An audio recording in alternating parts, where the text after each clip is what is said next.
বঙ্গবন্ধুর বাড়ি ৩২ নাম্বার ভাঙ্গা নিয়ে বুলডোজার চালানি নিয়ে আজকে বিএনপির নেতা রুবিন ফারহানা কথা বলেছেন। তাকে অসংখ্য ধন্যবাদ জানাই। কারণ যারা এই মব জাস্টিসগুলা করেছে, ডক্টর ইউনুস জড়িত আছে।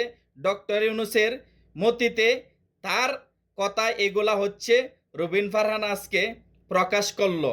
কারণ ডক্টর ইউনুসের মদত যদি না থাকতো, তার হাত না থাকতো, তাহলে ৩২ নাম্বার বঙ্গবন্ধুর বাড়িতে হাত দেওয়ার সাহস পেত না, বুলডোজার চালানির সাহস পেত না। বিএনপির নেতা রুবিন ফারহানাকে আমি আবারও ধন্যবাদ জানাই। তিনি আজকে এই কথাগুলি তুলে ধরেছেন। কারণ বাংলার মাটিতে এই ৩২ নাম্বার যারা বুলডোজার চালিয়েছে, যারা ভেঙেছে, তাদের বিচার বাংলার মাটিতে হবে। এই রাজাকারদের বিচার বাংলার মাটিতে হবে। বঙ্গবন্ধু সৈনিকেরা অবশ্যই আছে। বঙ্গবন্ধু সৈনিক যারা প্রত্যেকটা হিসাব নেওয়ার জন্য প্রস্তুত হয়ে আছে।